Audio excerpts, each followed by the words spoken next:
ખાટા મીઠા ટેસ્ટી ચટપટા આમ પાપડ બનાવીશું. આજના આમ પાપડ બજાર કરતાં એકદમ સસ્તા, ચોખ્ખા અને સુપર ડુપર ટેસ્ટી બનવાના છે. આ આમ પાપડ આજે આપણે પાકી કેરીમાંથી નહીં પણ કાચી કેરીમાંથી બનાવીશું. આમ પાપડનું મિક્સર એટલું પરફેક્ટ તૈયાર કરીશું કે પહેલી વાર તમે આમ પાપડ બનાવતા હશો ને તો પણ એકદમ સારી રીતે આમ પાપડ સેટ થશે અને બિલકુલ ચોંટશે કે ચીપકશે નહીં. સાથે એટલા બધા ટેસ્ટી કે તમને ખાવાની તો મજા જ પડી જશે.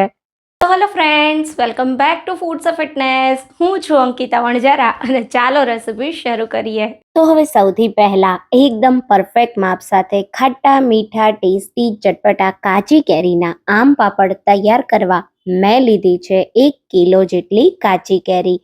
કોઈ પણ વેરાયટીની તમે કાચી કેરી આમ પાપડ બનાવવા માટે વાપરી શકો છો. પાકી કેરીના આમ પાપડ તો તમે બહુ ખાધા હશે, એકવાર કાચી કેરીના ટ્રાય કરજો, એટલી મજા આવશે ને. અને જો તમે ખાટું મીઠું ખાવાના શોખીન છો તો આ આમ પાપડ તો તમારે એકવાર ટ્રાય કરવા જ જોઈએ. તો અહીંયા આપણે કેરીને સરસ ધોઈ લીધી છે. હવે કેરીની છાલ કાઢી લેશું અને બધી જ કેરીમાંથી ગોટલાનો ભાગ કાઢી અને આ રીતે કેરીના મીડિયમ સાઇઝના પીસીસ કરી લેશું. અહીંયા તમે ગમે તે સાઇઝના પીસીસ કરી શકો છો. તમે જુઓ, અહીંયા મેં બધી જ કેરીને સારી રીતે સમારી લીધી.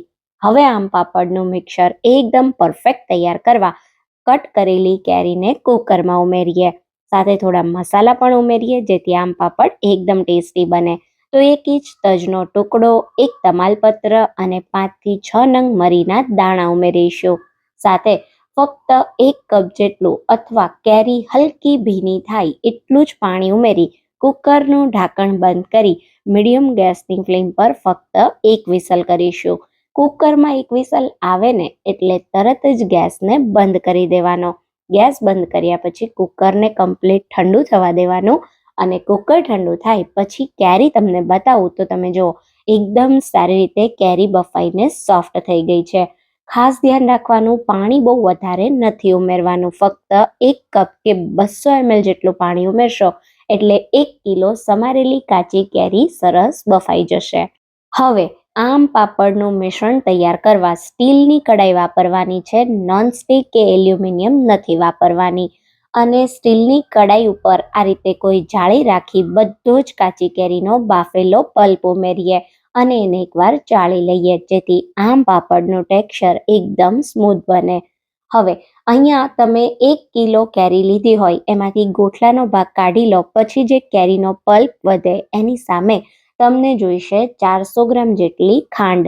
ખાંડ તમે તમારા સ્વાદ પ્રમાણે વધારે કે ઓછી કરી શકો, પણ મારા હિસાબથી 400 ગ્રામ ખાંડ એકદમ પરફેક્ટ છે. ચાહો તો તમે ખાંડની જગ્યાએ સાકરનો પાવડર કરીને પણ ઉમેરી શકો છો. તો ખાંડને કાચી કેરીના પલ્પ સાથે સારી રીતે મિક્સ કરી કડાઈને ગેસ પર લઈ લેશું. હવે મીડિયમ ગેસની ફ્લેમ પર 4 થી 5 મિનિટ માટે અથવા મિશ્રણ થોડું ઘાટું અને એકદમ શાઇનિંગ વાળું બને ત્યાં સુધી કૂક કરવાનું છે. વચ્ચે વચ્ચે એને ખાસ ચલાવતા રહેવાનું. 1 બોઇલ આવે પછી એમાં ચટપટા મસાલા ઉમેરીએ. તો અહીંયા હું 1 ટેબલ સ્પૂન ચીલી ફ્લેક્સ ઉમેરું છું, જે આપણે પીઝા ઉપર સ્પ્રિંકલ કરતા હોઈએ. એનો ટેસ્ટ બહુ જ સરસ આવશે એટલે જરૂરથી ઉમેરજો. 1 ટેબલ સ્પૂન સંચળ પાવડર અને અડધી ચમચી જેટલું મીઠું ઉમેરીશું અને એકદમ સારી રીતે બધા જ મસાલાને મિક્સર સાથે મિક્સ કરી દઈશું. તો આ મિશ્રણ થોડું ગ્લોસી થાય અને કડાઈની કિનારી પર થોડું થોડું ચોંટવા માંડે, સાથે ટેક્સચર તમે જો આ રીતે એકદમ રિબિન જેવું તમને દેખાય ત્યાં સુધી કૂક કરવાનું છે. આટલા મિશ્રણને કૂક થતાં 4 થી 5 મિનિટ જેટલો સમય લાગશે. મિશ્રણ જ્યારે કૂક થઈ જશે ત્યારે થોડું તમને ઘાટું દેખાવા માંડશે, થોડું આ રીતનું જેલી જેવું ટેક્સચર થઈ જશે. તમે જુઓ એના ઉપર એક શાઇનિંગ પણ આવી જશે. તો બસ આ સ્ટેજ પર આપણે ઉમેરીએ 1 ચપટી જેટલો ગ્રીન ફૂડ કલર, જેનાથી એકદમ બજાર જેવો આમ પાપડનો કલર આવશે. તમારે ગ્રીન ફૂડ કલર ના ઉમેરવો હોય તો તમે એને બિલકુલ સ્કીપ કરી શકો છો, પણ થોડો કલર ઉમેરો તો દેખાવ એકદમ સરસ આવે. હવે એકદમ સારી રીતે કલરને મિક્સ કરી ગેસને બંધ કરી દેશું. આમ પાપડનું પરફેક્ટ મિક્સર તૈયાર થઈ ગયું છે. થોડું ઘાટું પણ થઈ ગયું છે તો હવે આને આપણે વધારે સમય કડાઈમાં નહીં રાખીએ, તરત જ આમ પાપડને સેટ કરવા સ્ટીલની થાળી અને ડીશ લેશું. અહીંયા મેં આ રીતની નાની સ્ટીલની થાળી લીધી છે, જેને હલકા ઘી સાથે ગ્રીસ કરી દેશું અને પછી જેટલા તમને જાડા કે પતલા આમ પાપડ જોવે એ રીતે તમારે એને આ રીતે મિક્સર ઉમેરી અને ફેલાવી દેવાનું. તૈયાર કરેલું મિશ્રણ એટલું પરફેક્ટ બન્યું છે કે આમ પાપડને તમારે ફેલાવવાની પણ જરૂર નથી, એની જાતે જ સરસ બધી બાજુએ સ્પ્રેડ થઈ જાય છે. તો આ પણ એની એક સાઇન છે કે મિક્સર તમારું પરફેક્ટ બન્યું છે. અહીંયા મેં 2 થાળી જેટલા આમ પાપડ થોડા પતલા કર્યા છે અને એક મેં નાની ડીશ લીધી છે, જેને ઘીથી ગ્રીસ કરી અને એની અંદર હું થોડું મિશ્રણને જાડું પાથરીશ, જેથી આપણે એના ક્યુબ્સ તૈયાર કરી શકીએ. તો હવે શું કરવાનું છે, મિશ્રણને આ રીતે થાળીઓમાં ફેલાવી અને એના ઉપર આપણે જે દૂધ ઉપર જાળી ઢાંકતા હોઈએ એ ઢાંકી દેવાની, જેથી ધૂળ કચરો માટી બિલકુલ ના જાય. 1 થી 2 દિવસ તમે એને તડકામાં સૂકવો, ઘરમાં પણ પંખા નીચે સરસ સુકાઈ જશે. તો આ રીતે આમ પાપડ ઉપરથી બિલકુલ ચોંટે નહીં અને પરફેક્ટ ડ્રાય થાય ત્યાં સુધી એને સુકાવા દેવાના. તો અહીંયા મારા આમ પાપડ લગભગ 2 દિવસમાં એકદમ પરફેક્ટ તૈયાર થઈ ગયા છે, ખૂબ સારી રીતે સેટ થઈ ગયા છે. તમે જો આ રીતે હું એક થાળી તમને લઈને બતાવું તો બિલકુલ ચોંટતા નથી અને એકદમ આસાનીથી આ આમ પાપડ અનમોલ્ડ પણ થઈ જશે. તો આ રીતે તમારે આમ પાપડને હલકા હાથે એક બાજુથી થોડા લેવાના અને પછી આ રીતે એકદમ સારી રીતે સાઈડને સ્ક્રેપ કરી લેવાની. તો એકદમ આસાનીથી આમ પાપડ તમારા થાળીથી અલગ થઈ જશે. જો મિશ્રણ પરફેક્ટ બન્યું ના હોય ને તો આ રીતે પરફેક્ટલી આમ પાપડ ડીશમાંથી અલગ પણ ના થાય, થોડા ચોંટે. એટલે ખાસ તમારે મિશ્રણને 10 મિનિટ જેવું કૂક કરવાનું અને ખાસ તમારે એને ચેક કરી લેવાનું કે મિશ્રણ થોડું ગ્લોસી થવા માંડે એટલે પછી જ તમારે એને સેટ કરવાનું. તો આ રીતે આપણે આમ પાપડને ચોપિંગ બોર્ડ પર લઈ આ રીતે લાંબી લાંબી પટ્ટીઓના શેપમાં કટ કરી અને રોલ વાળી દેશું. જો તમને રોલ વાળેલા આમ પાપડ પસંદ હોય તો રોલ વાળવાના ટુકડા પસંદ હોય તો એ રીતે પણ કરી શકો, અથવા બજારમાં જે ચોરસ ટુકડા મળતા હોય એ રીતે પણ તમે કરી શકો.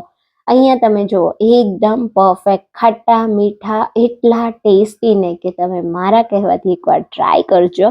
એટલી બધી મજા આવશે ને કે તમે વારંવાર આ આમ પાપડને તૈયાર કરશો. બિલકુલ ચોંટશે નહીં, ચીપકશે નહીં. ફ્રીઝમાં આ આમ પાપડ એકવાર બનાવી આખા વર્ષ માટે તમે સાચવી શકો છો. પણ એક મજાની વાત કહું, આ આમ પાપડ તમે બનાવશો ને એટલે વધશે જ નહીં, તરત જ પૂરા થઈ જશે. અચ્છા, જો તમને રોલ નથી કરવા તો તમે ચાહો તો આપણે જે જાડી ડીશમાં આમ પાપડને સેટ કર્યા એ પણ એકદમ આસાનીથી સેટ થાય છે. એને સુકાતા થોડો વધારે સમય લાગે છે.